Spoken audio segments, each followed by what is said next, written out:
안녕하십니까. 저는 수자국어에서 동대별고 2학년 학생들 내신을 담당하고 있는 주동민입니다. 반갑습니다.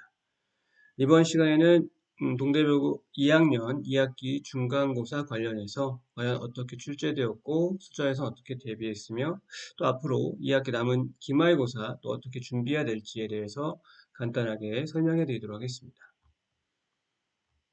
중간고사 분석 다시 한번 말씀드리면 세부 항목에서 시험 범위의 특징, 이번 중간고사는 이제 처음으로 화법과 작문이란 교과서, 그 중에서도 화법 중심으로 출제된 시험이었습니다.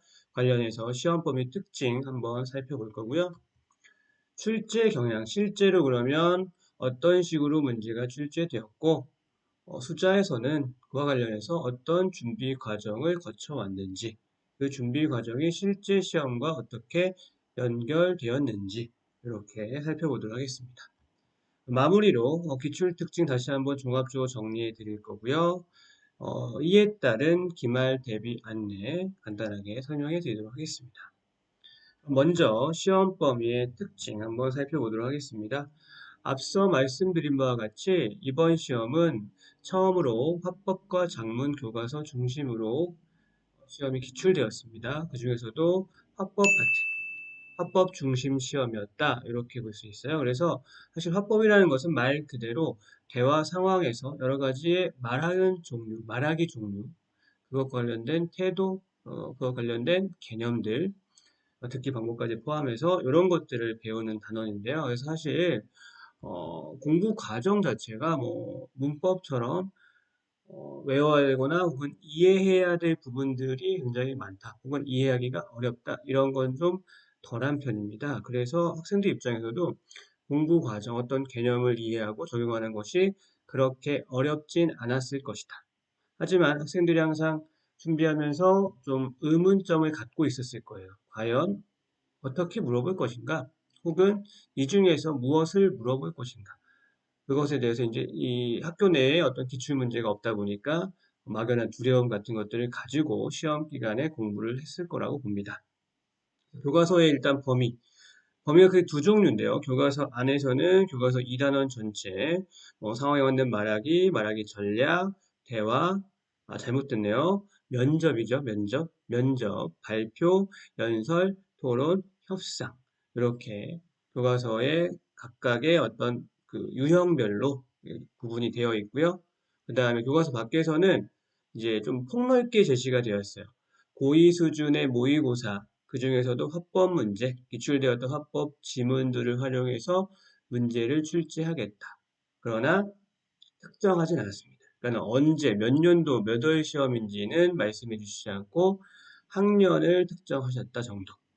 네, 그래서 실제로 한 세 지문 정도가 모의고사 지문으로 출제되었는데요. 좀 연도수의 차이가 있었던 것 같습니다.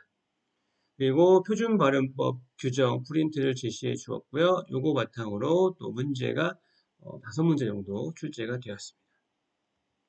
좀 더 살펴보면 전체가 27문항이 나왔는데요. 선택형 21문제고요. 서답형이 6문제 정도 출제가 되었습니다. 배점은 동일하게 선택형 70점, 서답형 30점 이렇게 100점 만점을 이루었고요. 화법 파트 보시면 아이들이 좀 어렵게 느꼈을 부분이 이제 이런 유형을 처음 풀어보는 것도 있었지만 화법의 개별 지문들이 교과서 중심으로 다 고르게 출제가 되었어요. 근데 지문 하나당 문항수가 2개 내지는 3개. 나중에 모의고사 합법 같은 경우에 많으면 4개까지도 출제가 되긴 했습니다만 그만큼 지문의 가지수가 많고요.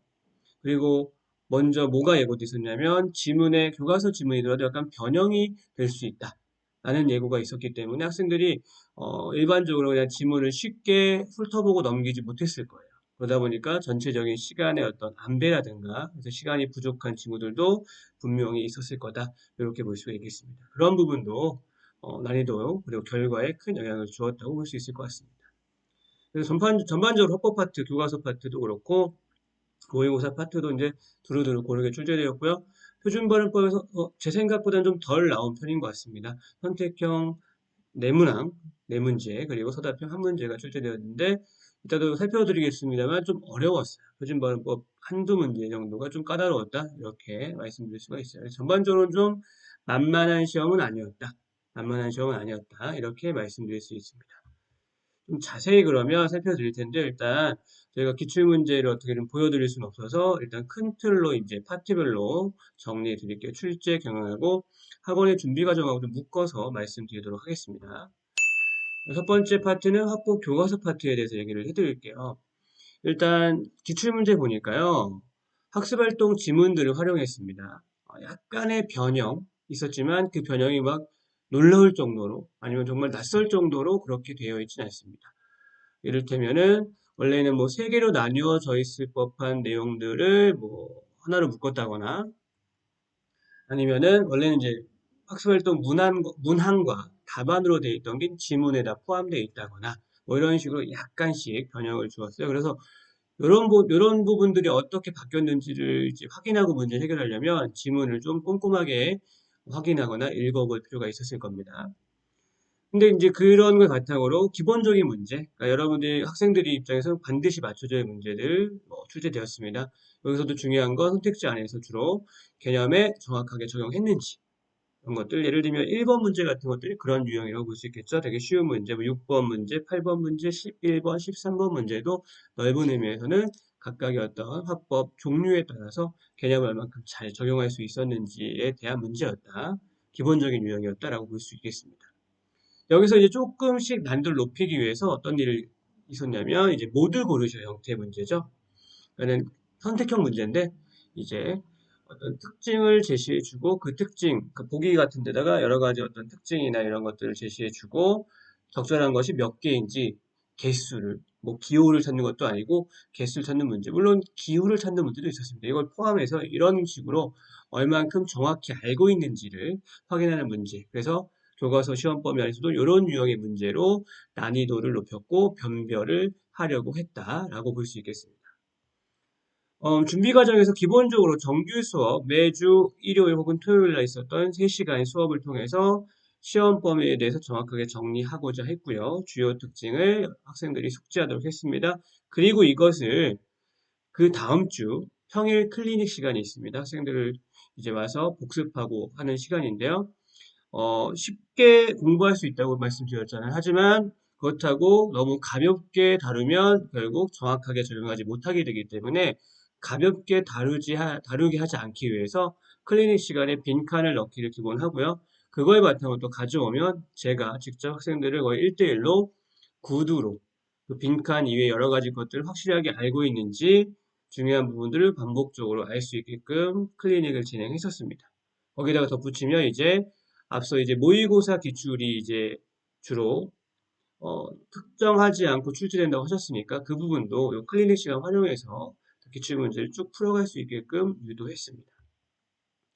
그리고 학습활동 활용 문제풀이 이제 막바지 클리닉 시간에 주로 막바지 클리닉 시간에 이제 출판사 자료 종합적인 내신 예상 평가 문제 같은 거를 취합해서 잘 골라가지고 학생들이 학습활동 관련된 문제만큼은 의도나 정답, 뭐 서술 이것까지 다 준비할 수 있게끔 기본적인 것, 변형 이전에 기본적인 지문에 대한 해답을 할 수 있게끔 훈련을 했습니다.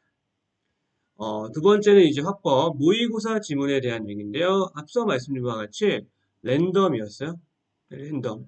어디서 뭐가 나올지 모릅니다. 다만 고2 모의고사 기출 화법 지문 중에서 출제하겠다. 몇 개인지도 모르고요. 그렇죠?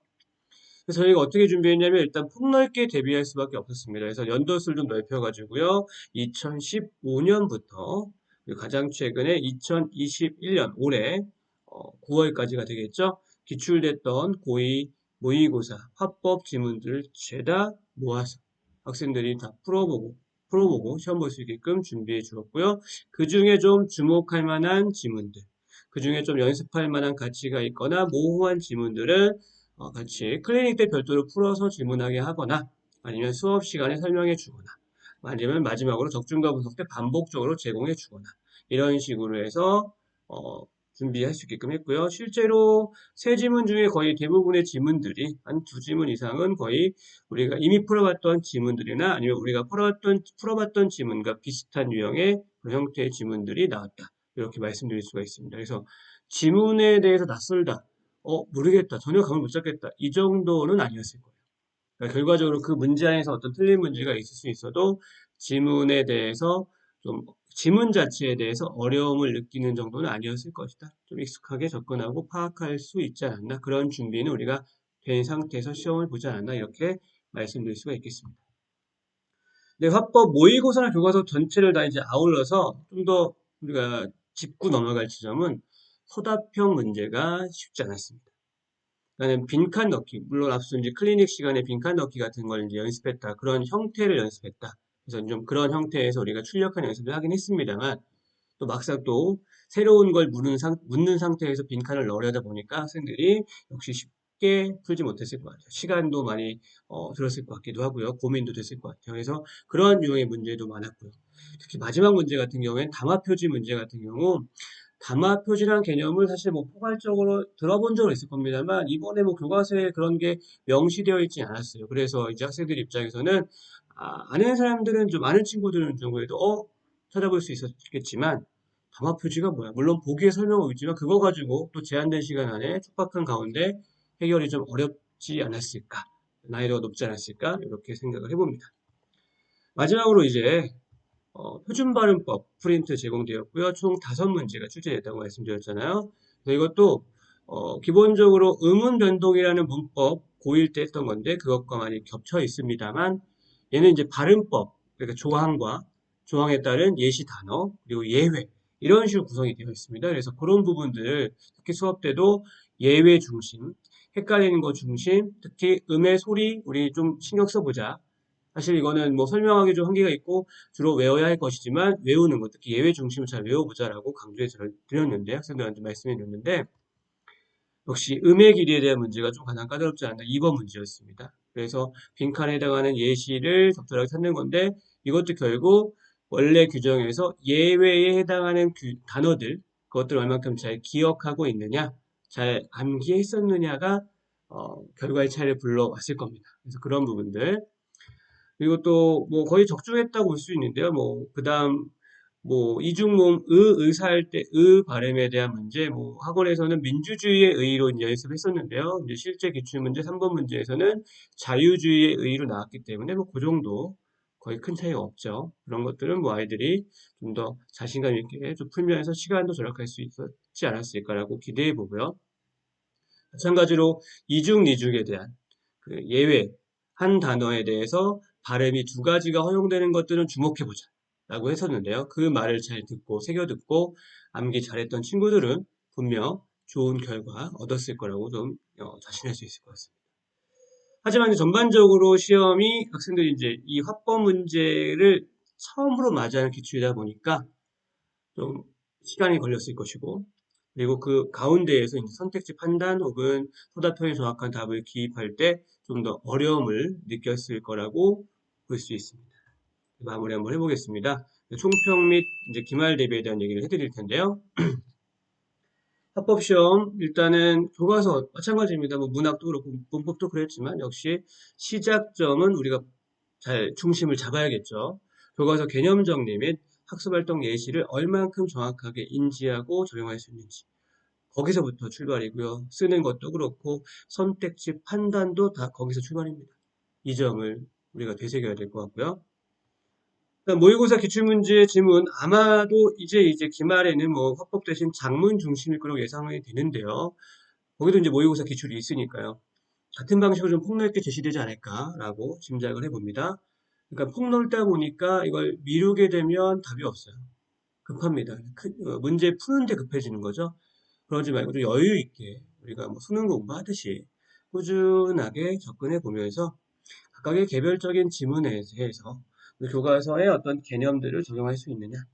그러면 좀 더 기억을 하거나 포인트 잡기 좋겠죠. 그런 연습들을 하셔야 될 것 같고요. 아울러서 이제 이걸 써내려가는 연습. 객관식으로 되어 있다 보니까 사실은 그게 쉽지 않을 텐데 저희 이제 클리닉 때 좀 보완해 보겠습니다. 좀 더 강화하게 보겠습니다. 모의고사 지문도 한번 중요한 부분들은 써볼 수 있게끔 그렇게 대비를 해야겠습니다. 그게 이제 자연스럽게 세 번째로 이어지는 건데, 서답형에 대한 준비. 사실은 너무 폭넓게 준비한 점이 없지 않아 있었을 것 같습니다. 그래서 좀 더 구체적으로 이제 중간고사 경험 삼아서, 교훈 삼아서 개념도 적어보고요. 그리고 학습활동 당연히 정확히 써야 되겠고요. 그리고 빈칸 넣기를 중심으로 한 연습도 게을리하면 안 될 것 같고요. 여기서 나아가서 모의고사의 주요 지문들도 한번 문제 유형을 바꿔서 이제 써보는 것도 우리가 필요하지 않나. 그런 연습도까지 해두면 중간 때보다는 좀 더 안정감 있게 준비를 완료하고 그 다음 실전에 돌입할 수 있지 않을까. 2학기 중간고사 조금 어려웠고 아마도 등급컷들이 이전 시험보다는 낮게 형성될 것으로 예상이 되는데 아직 끝난 건 아니니까요. 본인 점수가 이전보다는 떨어졌다 하더라도 상대평가입니다. 등수 한번 봐야 될 것 같고요. 등수가 어떻게 됐는지에 따라서 우리 기말고사 전략 잘 세워서 보완하고 종합적으로 다시 최종 등급은 원하는 등급만큼 받을 수 있게끔 그런 준비 그리고 노력 실천해야겠습니다. 그래서 숫자에서는 이제 일단 예측해 보건데요. 기말고사 장문 중심, 그 나머지 파트, 뭐 모의고사 나온다거나, 아니면 뭐 추가 프린트가 나온다거나 하는 것들하고 비슷하게 나가지 않을까 예측해 보고요. 그래서 우리도 요거에 맞게 이제 중간고사의 어떤 경험이 있으니까 요거 바탕으로 좀 더 보완해서 학생들이 안정감 있게 시험 볼 수 있게끔 준비할 거고요. 12시월 과정 기말고사 대비가 중심인데요. 다음 주에 개강을 합니다. 시간은 토요일 동대부 여고 같은 경우에는 토요일 저녁 시간이나 일요일 오전 시간 이렇게 두 타입이 있고요. 선택하실 수가 있습니다. 재원생 포함해서 시험 보느라 고생하셨고요. 자세히 궁금한 거 있으시면 학원으로 직접 전화 주셔서 문의해 주시면 성실하게 답변해 드리도록 하겠습니다. 감사합니다.